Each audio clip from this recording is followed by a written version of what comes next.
Yes, Mama Dims, maraming salamat sa iyo. Ito naman, aarangkada na ang nationwide transport strike ng grupong Piston sa gitna ng walang prenong taas presyo sa ilang produktong petrolyo. At para sa update tungkol dyan, makakasama natin ang ating traffic tito na si Tito Mondi Lopez live mula sa Welcome Rotonda sa Quezon City. Tito Mondi, ano na nga ba ang mga sentimiento ng mga kapatid natin dyan?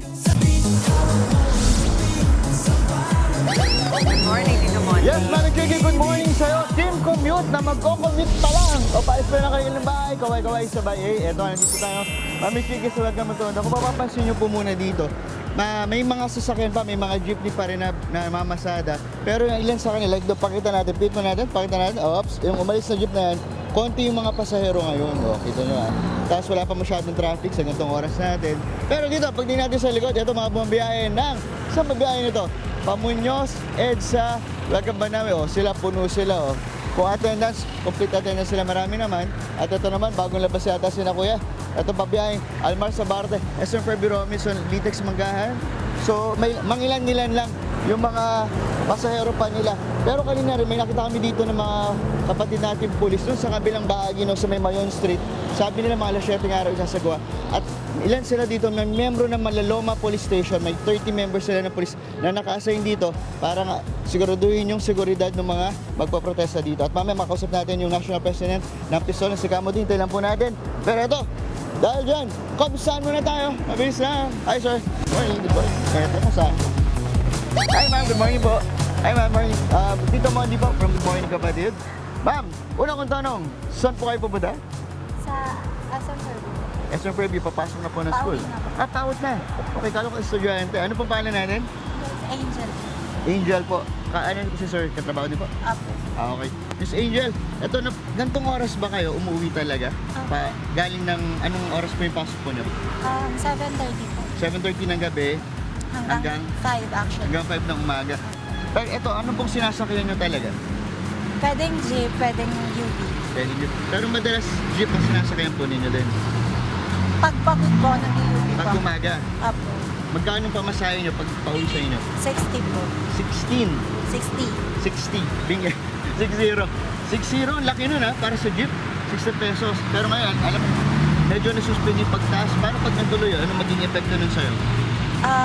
Parang para sa amin po na as commuter, I think mabigat po yun. Pero para po naman sa mga jeepney driver na nagpapasada, kasi po yung kuya ko, jeepney driver siya. So para sa akin, naiintindihan ko po yung pagtaas ng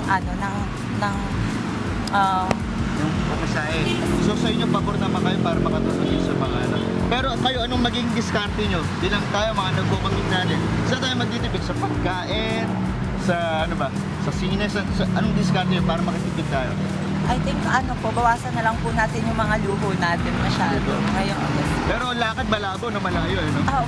O dahil dyan, para maalis yung stress mo.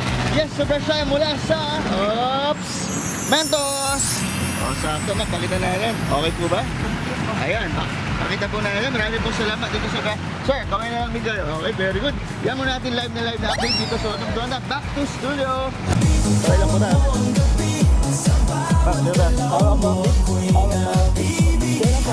Talagang bilib ako sa'yo, Tito Mondi. Napapasayaw mo lahat, pati yung mga mahihiyain commuter na kasama ang cute good morning sa inyong lahat. At maraming salamat. Mama Chicks, ito na nga po, nagsimula na ang kilos protesta at ang malawakang tigil pasada po ng transport group na Piston. At kaugnay niyan, makakasama natin muli si Traffic Tito Mondi Lopez. Live siya mula sa Welcome Rotonda sa Quezon City. Tito Mondi is right in the middle of the action. Ano ba? Meron ka na bang matatanong-tanong dyan, Tito Mondi? Ano ba ang sentimiento ng mga Piston dyan? Sumasayo ka. Yes, Mami Kiki, Team Commute, nako, na naipit sa traffic at yung iba na late ng bangon. Nako, mas maganda dapat may pang-refresh tayo.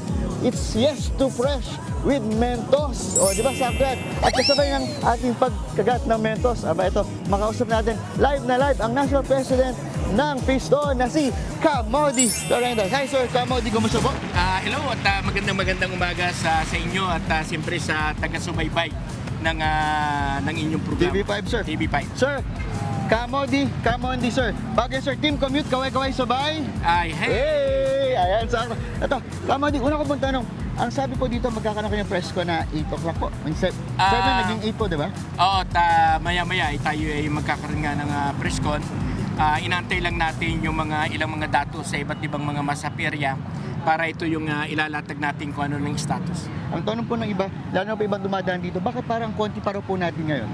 Parang attendance 1, 2, 3, 4, 5, 6, mga 10, 11 ang nasa attendance yung natin. iba ay nasa mga masaperya dahil ang NCR ay mayroong 20 na mga masaperya sa iba't ibang bahagi ng National Capital Region. Kahit na doon pa yung karamihan ng ating mga driver at mamamayan. Ito po yung tinatawag natin mga strike centers po natin, no?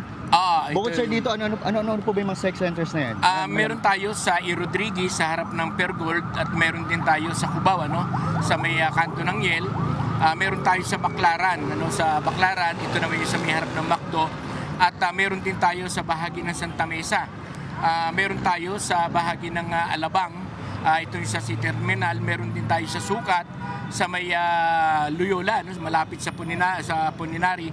At meron tayo sa Monumento at Nubaliches. Madami-dami rin po. Kaya't ito ay nakakalat sa buong National Capital Region. Opo. Kamodi, ito, sabi nga po ng mga napapanood namin na panayam sa inyo, dahil po sa na-delay po, di ba? Parang hindi po natuloy yung pagpapataas po ng pasay. Sir, lagi nyo ba sabi naramdaman nyo na po, nadidismaya po kayo? From 1 to 10 ngayon, sa oras na ito, 10 ang pinangmataas, gaano po kataas ang pagkadismaya nyo po ngayon?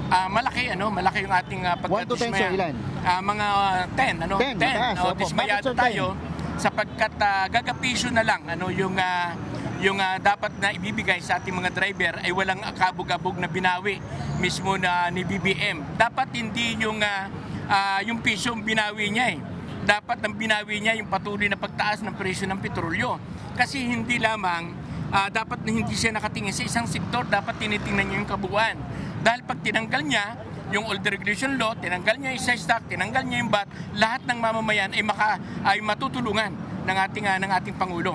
Kaya tayo ay dismayado sa kanyang ginawa na sabi nga natin, bakit pag ordinary na mga mamamayan ang humihingi ng dagdag kita ay nag-aatubili ang gobyerno? Pero bakit pag yung malalaking kumpanya ng langis, katulad ng Shell, Caltex at Petron, ay nagiging tagapagsalita pa, Department of Energy, kung magkano ang nagiging paggalaw ng presyo o rollback o taas, sila pa yung nag-announce. Pero Kamodi, sabi po na Pangulid, kaya po ito ginawa para din po makasimpatsya tayo sa mga pasero natin. Kayo po, paano po ba yun sa inyo? Di ba kayo bilang driver, hindi ba kayo na sa mga pasero kung dadagdagan po ng piso?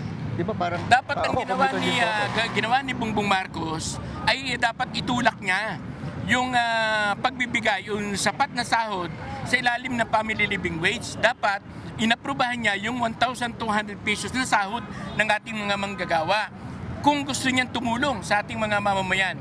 Kaya sabi natin ay paano ba pinag-aaralan ng mismo ng administrasyon itong sitwasyon ng ating sektor ng ating transportasyon. Kamodi, yung piso hindi natuloy. Paano pa itong pangarap natin o talagang pinupush natin na 5 pesos po na taas? Paano po yun? Sa atin ay itutulak natin itong 5 pesos hindi para sa layunin na gumanda ang buhay ng ating mga driver, kundi para maibsan yung mas malaking halagang nawala nakita ng ating mga driver. Dahil sapagkat sa ngayon ay bago nagkaroon ng agresyon ng Estados Unidos ay halos nakakapag-uwi pa tayo ng 500 hanggang 700 pesos. Sa ngayon ay 200 hanggang 300 pesos na lamang yung naiuwi ng ating mga driver at mga operator. Di hamak na mas malayo doon sa pangangailangan ng pamilya ng ating sektor. Kamodi, ito po mga jeepney driver din po. Bakit po meron ibang jeep na nagmamaneho pa rin po, nangamasada pa rin? Sa ngayon ay talagang hindi maiwasan na meron pumapasada. Yung iba dyan ay naghahabol para sa almusal, para doon sa pangangailangan ng kanilang pamilya. At malinaw yung ating karanasan sa panahon na may ganito ay talagang humihirit sila ng isang biyahe. Ayun, so Kamodi, balikan po namin kayo. Maraming pong salamat, Kamodi. Salamat! Maraming po salamat po, mga kapatid. Thank you po, salamat po. Ito naman, dahil yan, nakausap na natin ang National President po ng Piston. Ito, commute saan naman tayo? Sino ang maswerte natin? Tara, mukhang tatawid tayo. Tara po, tara, mabilis lang. Tara, ito na. Live tayong pagtatawid. O, di ba? Ang traffic, pakita muna natin. Ayan, tinutulungan tayo ng mga kapatid ng MMDA. Salamat po, sir. Thank you, sir. Salamat. O, di ba? Thank you po. Asa natin commuter? Walang commuter ngayon. Asa na? Teka, maghahanap tayo ng commuter. Teka, eto, sakto si sir. Ay, sir. Sir, commuter ka? Hindi siya commuter. Oh, di ba? Baka nakirally din. Sila commuter. Ito. Sir, ay, ito. Si ma'am. Ma'am, commuter po kayo? Hindi raw siya commuter. Ito. Sir. Hi, sir. Hi, ma'am. From TV5. Ma'am, commuter po kayo? Ma'am, sir, ano lang to? Interview lang. Tara po. Sir, ano lang to? Kumustahan lang naman. Tara ba? May hilang naganap. Tara, sir. Tara, sir. Ma'am, kakatuan lang daw. Ayan. Mukhang nag-rally sila. Ma'am, good morning. From TV5 po kami. Ma'am, kumustahan lang tayo? May patrolyo po ako. Mabilis ako ito. Ma'am, commuter kayo, di ba? Ayan, tara. Lapit tayo, ma'am, doon. Lapit tayo, ma'am. Lapit. Tara. Ang ganda ni ma'am. Good morning, ma'am. Ma'am, maraming salamat.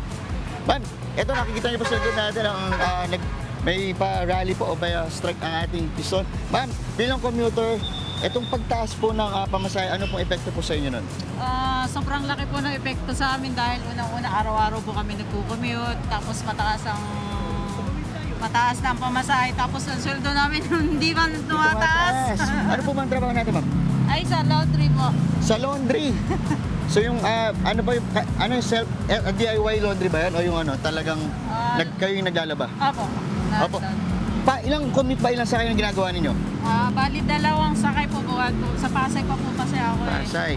So, ang stress po sa inyo kung dadagdagan pa po yung mababa pong sweldo po, tama? Oo. Dagdag stress. Tapos ano pa po? Sa boss natin, okay ba naman yung natin? Oo, Okay wala naman? po kami nga. Yung mga customer natin nagpapalaba.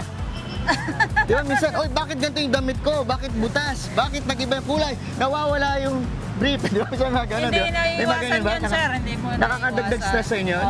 Oo naman po, syempre po. Aba. O ma'am, ito, para hindi mawala ang stress ninyo, meron kaming Yes to Fresh mula sa Mentos! Ma'am, Mentos yan. Okay. Very good po. O, yan muna ma'am, ingat po kayo sa biyahe. At sa mga Salamat kliyente po. po nyo, ma'am, laba-laba muna tayo ulit. Back to studio. Ma'am, pakita natin. Ayan. Ma'am, sayo tayo. Ma'am, sayo tayo. Wow. Kung napasaya mo, ayan, nagsasayaw-sayaw na si ate. Diba? Have a nice day, ate. Ingat po, kapatid. At maraming salamat sa iyo, Tito Mondi. Mga kapatid, Mondi Lopez po, manatiling updated sa lagay ng trapiko sa mga pinakaabalang kalsada sa Metro Manila. Mag-follow at subscribe na sa social media pages ng News 5.